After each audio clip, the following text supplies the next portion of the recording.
السلام علیکم ورحمۃ اللہ وبرکاتہ۔ بسم اللہ الرحمن الرحیم۔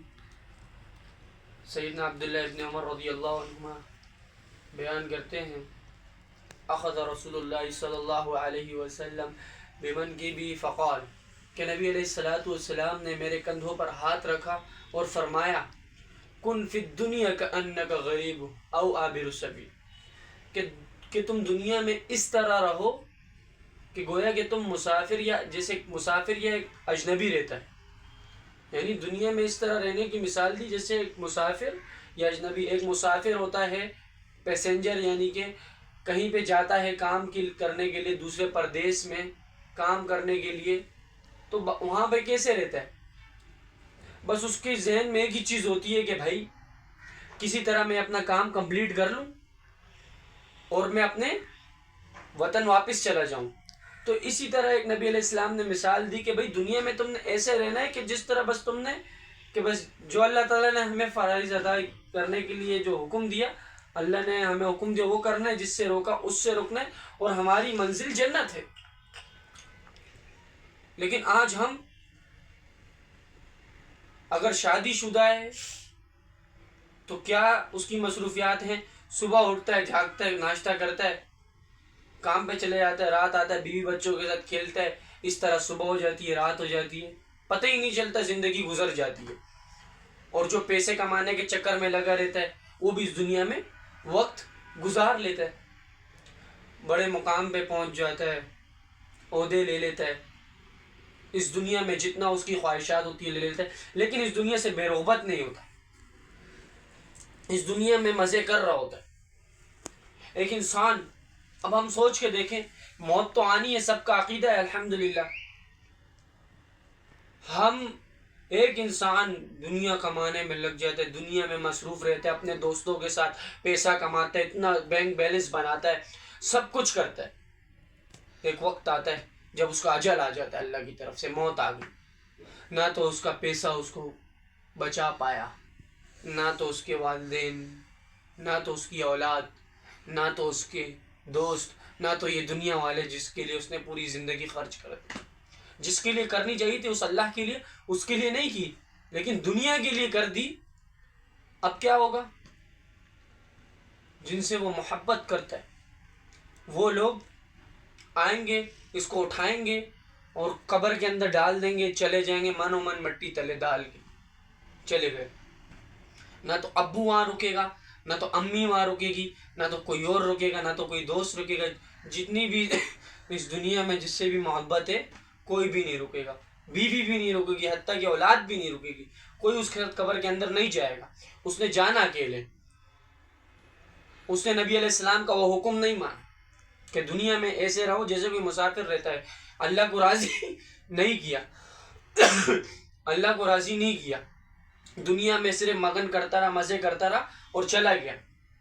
اب نہ تو اس کے کوئی فرینڈ کام آیا، نہ تو اس کے فیملی کام آئی، نہ تو اس کا بینک بیلنس کام آیا، کچھ بھی کام نہیں آیا۔ اس نے اللہ کو اس وقت راضی نہیں کیا جس وقت اسے اللہ کو راضی کرنا چاہیے تھا، اس دنیا میں رہ کے اس نے ٹائم برباد کیا، اس دنیا میں لگا۔ اگر اس نے یہ کام کیا پھر تو قبر میں اس کے ساتھ جو ہونا ہے یہ تو قرآن و حدیث ہمیں بتلا دیے کہ اس پہ عذاب پھر آنا ہے اللہ کا۔ لوگ نہیں رکیں گے آپ کے لیے، لوگ نہیں رکیں گے آپ کی قبر پہ، بلکہ وہ آپ کو دفنانے کے بعد آپ کی میت کا کھانا کھائیں گے جا کے، بلکہ جتنی آپ سے محبت کرتا ہے حتیٰ کہ آپ کے والدین تک بھی کھانا کھائیں گے اپنا پیٹ رکھنے۔ لیکن آپ نے اس دنیا میں اپنا ٹائم برباد کیا، اللہ کو راضی نہیں کیا، اس دنیا سے بے رغبتی اختیار نہیں کی، اللہ کی معصیت نافرمانی میں لگے رہے تو عذاب آئے گا۔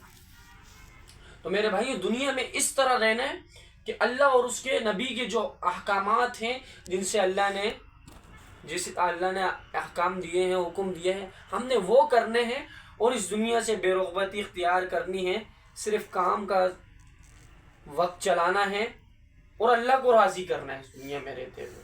جس طرح ہم غیر ملک میں جاتے ہیں، کسی غیر ملک میں چلے گئے کام کرنے کے، اس سے گئے، پردیسی ہیں، اب وہاں ہم لوگ تو صرف کام پہ جاتے ہیں اور مطلب جو جس چیز کے لیے گئے ہم وہی کر کے اور واپس آنے کی سوچتے ہیں کہ کب واپس جائیں گے. لیکن یہ مثال ہم دنیا پہ نہیں لگاتے. دنیا کو ہم نے ابدی ٹھکانہ سمجھ لیا ہے کہ ہم نے یہاں مرنا نہیں ہے. ہم نے موت کو بھلا ہی دیا. ہم اللہ کی معصیت میں لگے رہتے ہیں, اللہ تعالیٰ کی نافرمانی میں لگے رہتے ہیں. ہم بھول ہی گئے کہ مرنا ہے. حالانکہ اپنے بھائی کو اپنے ہاتھوں سے قبرستان میں دفنا کے آ رہے ہیں, اپنے والد کو اپنے ہاتھوں سے قبرستان میں دفنا کے آ رہے ہیں, اپنے دوستوں کو اپنے ہاتھوں سے قبرستان میں دفنا کے آ رہے ہیں. لیکن خود کے لیے بھول گئے کہ ہم نے بھی یہیں آنا ہے, اسی قبر میں آ کے لیٹنا ہے. اور دنیا میں پیسہ کمانے کے چکر میں لگے رہتے ہیں. ایک وقت آتا ہے وہ پیسہ بھی کوئی کام نہیں آتا اور اللہ کو چھوڑ دیتے. تو ہمیں چاہیے کہ ہم اللہ کو راضی کریں تاکہ وہ اللہ جو رب کائنات ہے, اس وقت جب ہمیں اصل ضرورت ہوگی قبر کے اندر, تب اس رب کی مدد آئے. اگر ہم نے اپنے رب کو راضی کیا ہوگا تو اللہ تعالیٰ اس وقت آسانیاں کر دیں گے ہمارے لیے. اور اگر ہم دنیا میں اسی طرح لگے رہے دنیا میں ہم نے عیش و عشرت آرام کے لیے لگے رہے اور اللہ کو راضی نہیں کیا, تو میرے بھائیوں یہ یاد رکھنا کہ قبر تو سب نے جانا ہے. قبر میں چاہے وہ امیر ہے چاہے وہ غریب ہے, سب نے جانا ہے, سب نے اللہ کو جواب دینا. تو اس لیے اس دنیا میں رہ کے اس دنیا کی تیاری کرو. ابن عمر اس حدیث کی اتنی پیاری تشریح کرتے ہیں, فرماتے ہیں اذا امسیت فلا تنتظر الصباح, کہ اگر تم اس حالت میں شام کرو کہ تم صحت مند ہو, تمہاری صحت صحیح سلامت ہو, تو تم صبح کا ویٹ نہ کرو. ہماری کیا عادت ہوتی ہے کہ بھئی کل سے نماز شروع کریں گے, کل سے اچھے کام شروع کریں گے, آج کر لیتے ہیں. ابے بھائی موت کا نہیں پتا نا کہ بھئی کل زندہ رہیں گے نہیں رہیں گے, رات کو زندہ رہیں گے نہیں رہیں گے. پھر فرمایا وَإِذَا أَصْبَحْتَ فَلَا تَنْتَظِرَ الْمَسَاءَ, اور اگر تم اس حالت میں صبح کرو کہ تم اس حالت میں تم شام کرو کہ تم صحت مند ہو, صحیح سلامت ہو, تو تم شام کا ویٹ نہ کرو. اس حالت میں اگر تم صبح کرو, تمہاری صبح ہو کہ تم ویٹ اچھی حالت میں ہو, تم شام کا ویٹ نہ کرو, اللہ کو راضی کرنے میں لگ جاؤ. وَخُذْ مِنْ صِحَتِكَ لِمَرَضِكَ, اور فرمایا کہ اپنی صحت کو اپنے مرض پر غنیمت جانو. اگر آپ صحیح سلامت ہیں, بالکل سیٹ ہیں, آپ کو کوئی بیماری نہیں ہے, پھر آپ اپنی جو صحت ہے اس کو غنیمت جانو اور اللہ کی عبادت کرو. اور اپنی زندگی کو موت سے غنیمت جانو, کیونکہ اگر موت آ جائے گی نا, پھر اس کے بعد پتہ کیا ہونا ہے, اس کے بعد یہ ہونا ہے کہ اللہ ایک اور چانس دے دے, پھر پوری زندگی سجدے میں گزار دوں گا, پھر چانس نہیں ملنا. پھر جب اللہ کا اجل آ گیا, وہ وعدہ آ گیا, تو پھر کوئی چانس نہیں ہے. پتہ نہیں ہم کیوں خوش ہوتے ہیں اس دنیا میں. اللہ تعالیٰ نے تو قرآن میں فرمایا ہے کل من علیہا فان, کہ ہر چیز نے فنا ہو جانا ہے, ہر چیز نے, جو بھی اس دنیا میں ہر شے نے فنا ہو جانا ہے. چاہے آپ دولت کماؤ, کچھ بھی کماؤ, سب چیزیں فنا ہو جانی ہیں. وَيَبْقَى وَجْهُ رَبِّكَ ذُو الْجَلَالِ وَالْإِكْرَامِ, اور اللہ رب العالمین کی ذات باقی رہنے والی ہے, اور کوئی باقی نہیں رہنے والا. نہ آپ کی مال نہ دولت جس پہ آپ کو اتنا غرور ہے, سب چیزیں یہاں رہ جائیں گی. تو یہاں پر رہتے ہوئے ہمیں چاہیے کہ ہم اس دنیا کی تیاری کریں, اللہ کو راضی کریں, اس دنیا سے بے رغبتی اختیار کریں. اللہ رب العالمین سے دعا ہے کہ الہ العالمین رب العالمین اس دنیا کے فتنے سے بچنے اور صحیح معنوں میں قرآن و سنت پر چلنے کی توفیق عطا فرمائے. وآخر الدعوانا ان الحمد للہ رب العالمین. السلام علیکم.